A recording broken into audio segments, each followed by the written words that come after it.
Welcome to the Z Consulting Podcast. We're doing a deep dive into the world of AI agents today. Right. It's one of those areas of AI that Yeah. seems to just be exploding right now. Absolutely. With new capabilities and new use cases Yeah. coming out seemingly every single day. It's changing so rapidly. For people who maybe aren't totally familiar with the term, what exactly are we talking about when we say AI agent? Well, it's interesting because AI agents are often talked about kind of interchangeably with chatbots, Right. but they're really different. Okay. A chatbot is really just like a fancy way to kind of search and retrieve information. Uh-huh. An AI agent can actually take action Got on it. your behalf. Got So it. it's more like having a personal assistant. So like if I asked a chatbot, Yeah. to help me find some information Oh, or yeah. something, Right. it might give me like a list of websites. Mm-hmm. If I asked an AI agent to do that same thing, Yeah. it would actually go to the websites. It could go and retrieve that information for you. Or, say you wanted to book a meeting, Uh-huh. it could actually go into your calendar and do that for you. Wow. Okay. So really, you can start to think about it as a Yeah. pretty powerful tool to augment your own capabilities. That's pretty amazing. Yeah, and this is another area Yeah. where we're seeing the impact of LLMs, large language models, really enabling this to happen. That makes sense.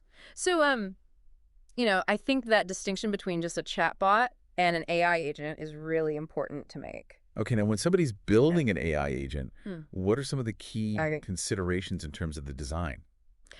Well, one of the things that came up in our research again and again Yeah. was this idea of user-in-the-loop design. Okay. So really involving the end users Yeah. in the development process from the beginning. Yeah. So often with software Yeah. or technology in general, Yeah. the developers are kind of off in their own world building things, and then they throw it over the wall to the users and say, Yeah. here, use this. Here you go. Figure it out. And it doesn't actually solve the problems that people need. Yeah, and people don't like to use it. Exactly. Do you have a specific example of a company that's doing this well? Yeah, AT&T is one that stood out in our research. Okay. They're using AI agents extensively in their own software development process. Wow. So very meta, Yeah. but they're really focused on involving the developers who are going to be using these tools every step of the way. So they're actually Copy. providing input on the design. So the people who are actually going to be using it day to day Mhm. are giving the feedback. Exactly. And that makes a huge difference because then the tools actually meet the needs of the people Yeah, that makes a lot of sense. who are going to use them. And then how do you Yeah. actually get an AI agent to do something? What's that process like? Well, one of the key things is what's called task planning. Okay. And there are different ways to do this. Uh-huh. One approach is to have humans kind of define the tasks. Yeah. So a developer would actually write out the steps Okay. that the AI agent needs to take. Yeah. But increasingly what we're seeing is that these large language models Mm-hmm. can actually derive the task plan themselves. What does it mean? So they use what's called chain of thought reasoning, Oh, wow. where they basically think through, Yeah. okay, if I need to achieve this goal, what are the steps I need to take? Wow. So it's pretty amazing to see these models actually planning out their own work. It's like they're thinking through the problem.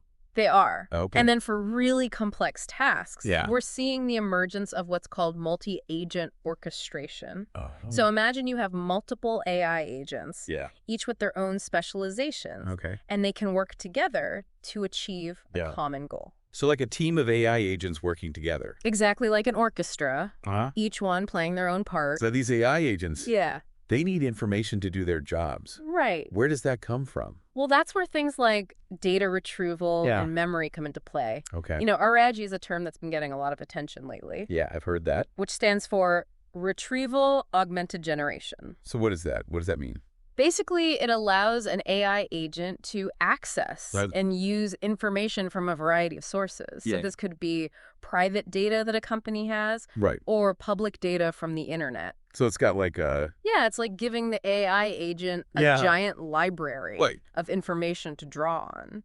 Yeah. Yeah. Now you mentioned memory. What's Yeah. that? So memory is the ability of an AI agent Okay. to basically remember its past interactions Okay. and use that information to inform its future actions. Got it. So it's learning over time. It is learning over time, and that's really important for personalization. Yeah, that makes sense. Imagine an AI agent that remembers your preferences or the things that you've asked it to do in the past. Right. It can use that information to provide a much more Yeah. tailored and helpful experience. Wow, this is really fascinating stuff. Yeah. But it also makes me think about, like, how do we keep track of all these AI agents? How do we make sure they're doing what they're supposed to? I mean, that's really the challenge of this whole field is Yeah. how do we ensure AI agent performance?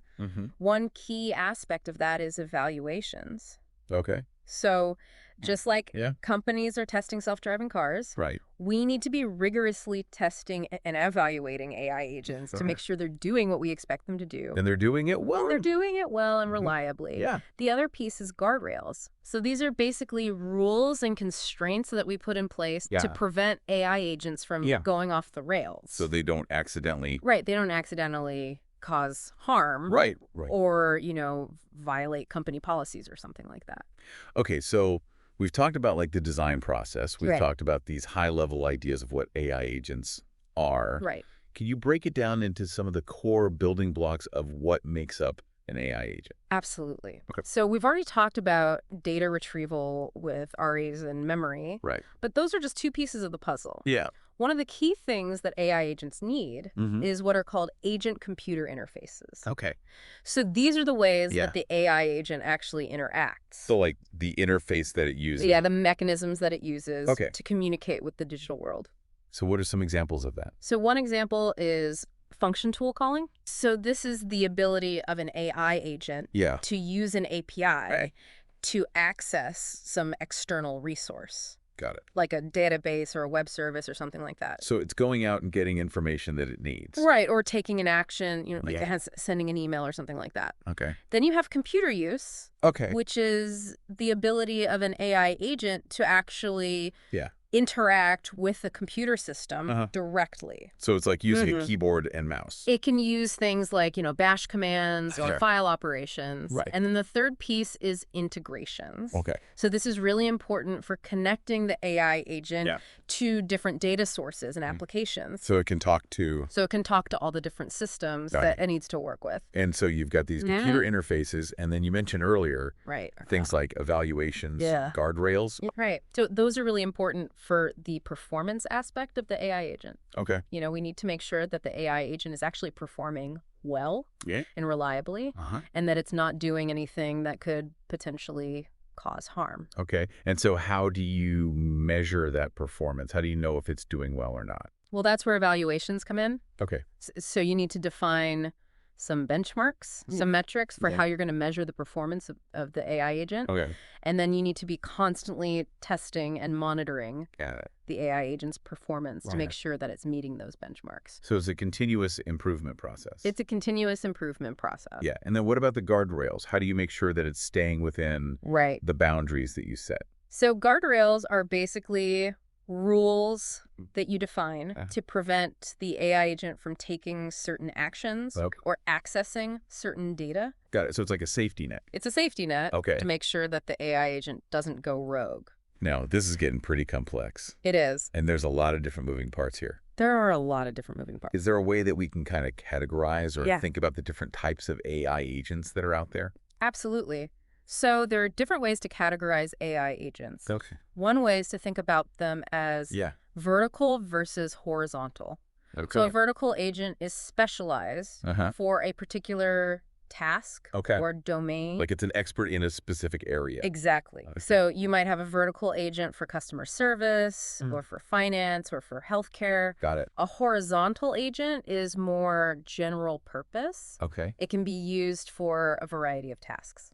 So more like a platform that you can build on top of. Exactly. And then you can also think about AI agents in terms of their modality. So, are they text-based? Yeah. Are they voice-based? Right. Are they multimodal, meaning they can interact with multiple modes of input and output? Got it. So they can see things and hear things and speak and write and Okay, wow. So there's a lot of different ways to think about. There are a lot of different ways to think about it. These different types of agents. And it's a really exciting and rapidly evolving field. Now, are we seeing these agents actually being used in the real world? We are, and that's what's so exciting is that we're starting to see AI agents move from the realm of research into actual practical applications. Yeah. And the use cases are just exploding. All right. This is all really fascinating stuff. And I feel like we've laid a good foundation here. Yeah. But we need to take a quick break and let our listeners process all of this. Okay. We'll be back in just a moment to talk about some of those real-world use cases. All right. And how AI agents are already making a difference in various industries. Yeah. If you're enjoying our deep dive into the world of AI agents, you'll definitely want to check out Nidus Lab. Oh, yeah. They're doing some amazing work. They're at the forefront of developing cutting-edge AI agent solutions, as well as web apps, software, chatbots, and so much more. Really a one-stop shop for all your AI needs. Visit them at www.niduslab.com to learn more about how they can help you leverage the power of AI for your business. Definitely worth a look. We'll be back in a moment with more from our deep dive into AI agents. Right after this. So we've talked about kind of the high level, what is an AI agent? Right. What are the core building blocks? Mm-hmm. Now let's dive into some actual real-world use cases. Yeah, this is what I'm excited to hear about. Yeah, I mean, these things sound really cool in theory, but where are we actually seeing them? Yeah, where's the rubber meeting the road? Being used to make a difference. Exactly. Well, one of the areas where we're seeing a lot of traction is in software development. Okay. So AT&T was just one example. But there are many companies now that are using AI agents to automate various tasks. Like what kind of tasks? Throughout the software development lifecycle. So like what are we talking about here? So everything from generating code. Wow. To writing test cases. Okay. To provisioning infrastructure, to ensuring compliance. Wow. And security. Okay, so it's like having an AI-powered developer. Yeah, I mean, that's really what it is. Like having a whole team of AI developers working alongside your human developers. And that frees up the humans to do the higher level thinking. Exactly. It frees them up to focus on the more creative and strategic aspects of software development. So you've got software development. What else? Another area where we're seeing a lot of interesting use cases is in customer experience. Okay. So retail is one example. Okay. Where companies are using AI agents to personalize the shopping experience. So imagine a virtual shopping assistant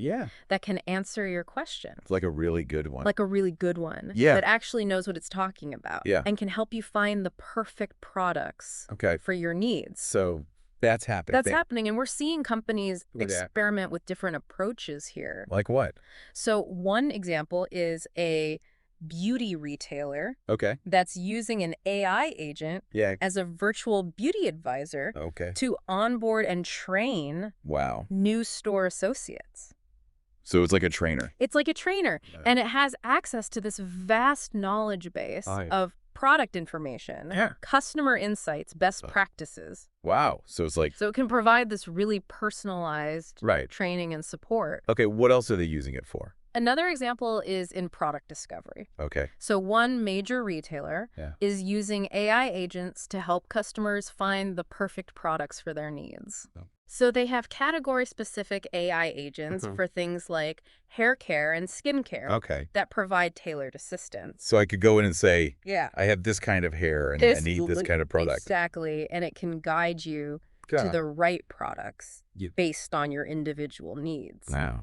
And the really cool thing here is that these AI agents can integrate in-store and online customer context. Okay. So it's providing this seamless and personalized experience. Because people are shopping online and in person. Exactly. And they want it to all be connected. Exactly. So that's retail. That's retail. We're also seeing AI agents being used to streamline back office operations. Okay. So finance and procurement.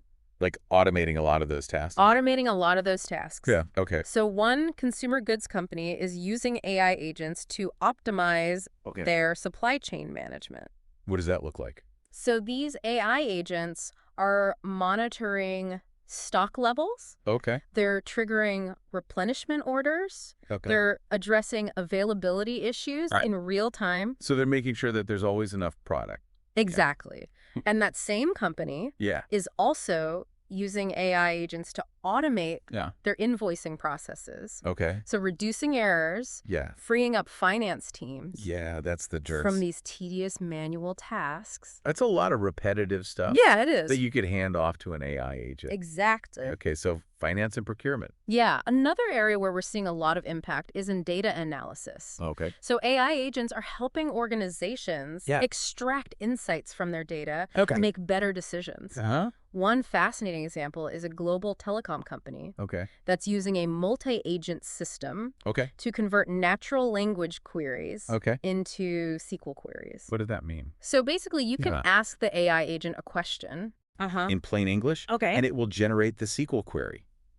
So I don't need to know how to code. You don't need to know how to code. I just need to know. You just need to know. The question that I want to ask. Exactly. Wow. And this is incredibly powerful because it can handle really complex queries that would take a human analyst hours or even days to write. So it's like having an AI data analyst. It's like having an AI data analyst on your team. Now we can't talk about AI agents without talking about healthcare. Yeah, healthcare is a huge area. A massive area. Of opportunity for AI agents. So where are we seeing them being used in healthcare? Well, one area where they're proving to be particularly useful is in clinical decision support. Okay. So imagine an AI agent that can analyze a patient's medical history, their current symptoms, the latest research, and help doctors make more informed diagnoses and treatment decisions. So it's like a second opinion. It's like a second opinion. But from an AI. Yeah, and it's not just about diagnosis and treatment. Okay. AI agents are also being used to streamline administrative tasks in hospitals and clinics. Okay. So freeing up doctors and nurses to spend more time with patients. Right, so it's getting rid of some of that paperwork. Exactly. Okay. And we're also seeing AI agents being used to personalize patient education and support. Okay. So imagine an AI agent that can answer a patient's questions about their condition, provide guidance on managing their symptoms, even offer emotional support. Okay, so it's like a patient advocate. It's like a patient advocate. But an AI. But an AI. Okay. So, we could probably spend a whole episode. Yeah, I was going to say we could go on and on. Just talking about healthcare use cases. Yeah. But I want to shift gears a little bit. Okay. And talk about some of the challenges. Yeah, let's talk about the challenges. Best practices. Yeah, because it's not all rosy. It's not all rosy. There's going to be some bumps in the road. Absolutely. I mean, any new technology comes with its own set of challenges. So what are some of the biggest challenges? Well, one of the biggest challenges is data quality. Okay. AI agents are only as good as the data. Right. Garbage in, garbage out. Garbage in, garbage out. Exactly. Yeah. So if you're training an AI agent on data that's incomplete, inaccurate, or biased, the AI agent is going to inherit those flaws. And make bad decisions. And potentially make bad decisions. Yeah. So it's really crucial for organizations to invest in data cleansing, validation, debiasing techniques to make sure that the data they're using to train their AI agents is of the highest quality. Okay, so data quality. Another big challenge is reliability. Okay. AI is still a relatively new technology. Yeah. And even the most sophisticated AI systems can make mistakes. Yeah, they're not perfect. They're not perfect. So how do you address that? Yeah, how do you mitigate that risk? Well, one approach is to incorporate human oversight into the AI agent's decision-making process. So like a human in the loop. Human in the loop, exactly. Okay. So, for example, you might have a human expert review the AI agent's recommendations before they're implemented. So you're not just letting the AI... I'm not just letting the AI run wild. Yeah, you're putting some checks and balances in place. Okay. Another challenge is the potential for unexpected behavior. AI agents can sometimes learn patterns in the data that humans don't see, and this can lead to unintended consequences. Okay, so they could go off the rails? They could potentially go off the rails. Yeah. So how do you prevent that? Yeah, how do you keep them on the straight and narrow? Yeah. Well, one strategy is to carefully define the AI agent's goals and constraints. So like what it's allowed to do. What it's allowed to do. What it's not allowed to do. What it's not allowed to do. Yeah. And another important strategy is to monitor the AI agent's behavior closely.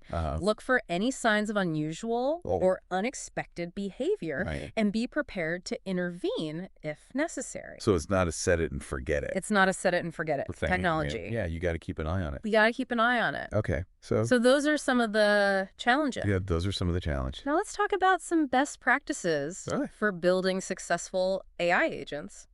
Because obviously we want these things to be successful. We want them to be successful. We want them to do what they're supposed to do. Exactly. So what can we do to make sure that happens? Well, one key factor is transparency. Okay. It's important to design AI agents that are transparent in their decision-making process. Correct. Users should be able to understand why an AI agent made a particular decision or recommendation. Because black box AI is scary. Black box AI can be scary. Yeah. And it can also be difficult to trust. Yeah. So transparency is really important. Okay, transparency. Another important consideration is explainability. Okay. So AI agents should be able to explain their reasoning in a way that's understandable to humans. But it's not just giving you an answer. It's not just giving you an answer. It's telling you how it got to that answer. It's telling you how it got to that answer. Okay. And this is especially important in high-stakes domains like healthcare or finance, where the consequence a wrong answer could be if an incorrect decision could be really significant. Yeah. Another best practice is to design AI agents that are adaptable. The world is constantly changing. Right. And the data that AI agents are trained on can quickly become outdated. Yeah. You need to build AI agents that can learn and evolve over time. So it's not a one-time training. It's not a one-time training. It's got to be continuous. It needs to be continuous. Yeah. One way to do this is to incorporate techniques like reinforcement learning, which allows AI agents to learn from their interactions with the environment and improve their performance over time. So they're constantly getting better. They're constantly getting better. Right. So, we've covered a lot of ground here. We have. We've talked about the building blocks of AI agents. Yeah. We've talked about some of the challenges, the best practices. The best practices. And I think it's clear that this technology has the potential to really revolutionize I'm convinced countless aspects of our lives. It's amazing. But I want to shift gears one last time. Okay. And talk about the economic considerations. Yeah, this is important. Because, we've talked about all this cool stuff, but at the end of the day, businesses need to know. How much is this going to cost me? How much is this going to cost me? And what am I going to get out of it? What am I going to get out of it? What's the ROI? Exactly. So let's talk about the economics. Yeah, the economics of AI agents are complex and evolving. It's early days. It's early days. Yeah. But I think it's important to start thinking about these issues now so that businesses can make informed decisions. So what are we seeing in terms of pricing models? Well, there are a few different models that are emerging. Okay. One is what's called platform plus hire an agent. Okay. So in this model, you pay a base fee for the platform, and then you pay an additional fee for each AI agent. Oh, so it's like you're hiring. It's like you're hiring employees. AI employees. AI employees, exactly. Wow. Another model is platform plus outcome-based pricing. Okay. So in this model, you pay a platform fee, and then you pay based on the results interesting. that the AI agent delivers. So you're paying for performance. You're paying for performance. Okay. And then there's pure outcome-based pricing where you only pay for the results. So that's risky. That's risky. But it could also be very lucrative. Very lucrative if you're confident. If you know it's going to work. If you know it's going to work. Yeah. So those are just a few of the pricing models that are emerging. Okay, so there are a lot of different options out there. Different ways to think about this. And I think the key is for businesses to really carefully consider their needs, their use cases, and their budget. And then choose the pricing model. Choose the one that makes the most sense. That makes the most sense for them. Yeah. Now, are there challenges when it comes to... Yeah, I mean, there are definitely challenges. Pricing these AI agents. One challenge is simply defining the value proposition. Okay. For a lot of startups especially, it can be difficult to justify a high price tag if the AI agent is only performing. Right, if it's just doing simple stuff. Simple tasks. So you need to be able to really clearly articulate. What's the value? What's the value that the AI agent... What am I getting for my money? Is bringing to the table. Exactly. Correct. And then there's the challenge of developing a pricing model that's both attractive to customers and sustainable. Sustainable for the business. For business. Right. You got to be able to make money. You got to be able to make money. Yeah. Okay, so... It's a delicate balancing act. Yeah. Okay, so that's the startup side. Yeah. What about from the enterprise perspective? Well, from the enterprise perspective, one of the biggest challenges is the uncertainty surrounding ROI. Okay. It can be difficult to quantify the benefits of AI agents, especially in areas like customer experience or back office operations. Yeah, because how do you put a dollar value on a good customer experience? It's hard to measure. Yeah. And that can make it difficult to get buy-in. To convince people to spend money. From budget-conscious stakeholders. Yeah, okay. Another challenge is the potential for unexpected costs. Like what? Well, as AI agents learn and evolve, their needs might change. Okay. They might require more data, more processing power, new integrations. Okay. So you need to kind of build in some flexibility. So you got to be prepared for those unexpected costs. And be prepared for potential cost increases as your AI agent matures. Okay. So you got to build that into the budget. And then it's also important to factor in the cost of training and maintenance. Right. AI agents aren't just set it and forget it solutions. Right. You got to train them. You got to train them. Yeah. You got to maintain them. Okay. Now, this is all great information about the money. Yeah. But I think it's important to remember that AI agents are more than just a line item on a budget. They're not just about the bottom line. Right. They're a powerful technology. They're a powerful technology that needs to be used responsibly. Responsibly and ethically. Responsibly and ethically. So we've got all these different considerations. Yeah, I mean, we've talked about the potential impact on jobs, the need for transparency and explainability, and the importance of making sure that AI agents are used to benefit society as a whole.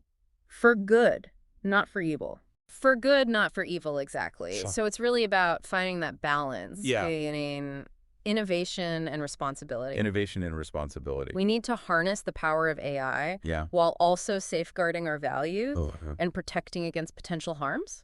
So one last thought for our listeners. The world of AI agents is constantly changing. It is moving so fast. Moving so quickly. It's hard to keep up. Yeah. So my advice would be stay curious. Keep learning. Keep learning. And be prepared to adapt as the technology continues to advance. This has been amazing. It has been a fascinating conversation. I feel like I've learned so much about AI agents. Me too. I had no idea. It's such a rapidly evolving field. It's incredible. Yeah. And I think our listeners are going to get a lot out of this. I hope so. So where can people go? Well, if you're interested in learning more about how AI agents, web apps, software chatbots design, or content can enhance your business, visit www.nidaslab.com. All right, and we'll be back on Wednesday. Sounds good. So we were talking about the economic side of AI agents. Right, the cost, the ROI. All that fun stuff. Yeah. It can get complicated. Yeah. Especially because the landscape is it's so changing so rapidly. Yeah, so let's talk about pricing models. Okay, so there are a few different models that are emerging. Okay. One is what's called platform plus hire an agent. Okay. And in this model, you pay a base fee for the platform itself. Right, like a subscription. Exactly. And then on top of that, you pay an additional fee for each AI agent that you use. Oh, so it's like you're hiring... Like building your own little digital workforce. Yeah, like AI employees. Yeah, exactly. Wow. Another model is platform plus outcome-based pricing. Okay. So in this model, you still pay that platform fee, but then you also pay based on the results that the AI agent delivers. Oh, interesting. So you're essentially paying for performance. Yeah, so you only pay if it works. Right, exactly. Okay. And then there's pure outcome-based pricing. Okay. Where you only pay for the results that the AI agent achieves. Oh, wow. So that's a higher risk model. Yeah, that's risky. But it can also be... But it could also have a huge payoff. A very lucrative model. Yeah. If you're confident in the AI agent's ability... You know it's going to work. ...to deliver results. Yeah. So those are just a few. Okay, so there's a lot of different... the pricing models that are out there. Ways to think about it. And I think the key for businesses is to really understand their needs. Your own specific needs. Their use cases, their budget. Right. And then choose the pricing model. Right. Pick the one that makes the most sense for them. Makes the most sense for their situation. Exactly. Now, are there challenges when it comes to... Yeah, I mean, pricing is always a challenge. Pricing these AI agents. Especially with a new technology like this. Yeah. One challenge is simply defining the value proposition. For a lot of startups especially, it can be difficult to justify a high price tag. If it's just doing really simple tasks. If the AI agent is only performing very simple tasks. Yeah. So you need to be able to really clearly articulate. Yeah. You got to be able to explain what the value is. Yeah. What am I getting for my money? What are the benefits that the AI agent is bringing to the table? Right. And then, you also have the challenge of coming up with a pricing model that's both attractive to customers and sustainable for the business. Yeah, you got to make money. You got to be able to make money. Right. So it's a delicate balancing act. Okay, so that's from the startup perspective. Yeah. What about from the enterprise perspective? So from the enterprise perspective, one of the biggest challenges is just the uncertainty surrounding ROI. It can be really difficult to quantify the benefits of AI agents. Because how do you measure... Especially in areas like customer experience. Things like... Or back office operations. Customer satisfaction. Right. Or efficiency. It's hard to measure those things. Yeah. And that can make it really difficult. Yeah. Because if you're asking for money... To get buy-in from budget-conscious stakeholders... You got to be able to justify it. You got to be able to show them the numbers. Yeah. Okay. Another challenge is just the potential for unexpected costs. Like what? Well, as AI agents learn and evolve, their needs might change. Oh, okay. They might need more data. More data, more processing power? So they might need more processing power. Okay. They might need new integrations. So you got to be prepared. So you need to build in some flexibility. For those costs down the line. And to your budget and be prepared for potential cost increases as your AI agent matures. Okay, so you got to factor that in. And it's also important to factor in the cost of training and maintenance. Because it's not just... AI agents aren't just a... Set it and forget it. Set it and forget it solution. Yeah. You got to train them. Keep training them. You got to maintain them. Yeah. Okay. So we've talked about the money side of things. Right. But I think it's important to remember that AI agents are more than just... Yeah. It's bigger than that. A line item on a budget. Yeah. It's a powerful technology. Yeah, this is a powerful technology. A lot of potential. That needs to be used responsibly. Responsibly and ethically. Responsibly and ethically. Yeah. And we've talked about some of the considerations there. Right. Like the impact on jobs. The impact on jobs. The need for transparency. Explainability. Making sure it's being used for good. Making sure that AI agents are being used to benefit society as a whole. So it's really about finding that balance between innovation and responsibility. Yeah, innovation and responsibility. We need to harness the power of AI while also safeguarding our values and protecting against potential harms. Okay, so final thought for our listeners. One last thought. This world is moving so fast. The world of AI agents is changing so rapidly. So what do? How do we keep up? Stay curious. Okay. Keep learning. Keep learning. And be prepared to adapt. Adapt to the change. As the technology continues to advance. This has been an amazing conversation. It really has. I feel like we've only just scratched the surface. Yeah, I mean, this is such a deep topic. It is. We could probably talk about it for hours. We could do a whole series. But hopefully this has given our listeners... Yeah, a good overview. A good overview of the world of AI agents. Yeah, and maybe inspired them. Yeah. To think about how they could use this technology. In their own work. In their own business. In their own life. Exactly. And if you want to learn more about AI agents... And how they can be used to enhance your business... Visit www.niduslab.com. They're doing some really great work in this space. They are. They can definitely help you get started. All right. That's going to do it for us today. We release new episodes every Wednesday and Sunday at 7 p.m. Sounds good. Thank you for tuning in to the Z Consulting Podcast, where we discuss the ins and outs of business. Always a pleasure. Looking forward to having you join us again.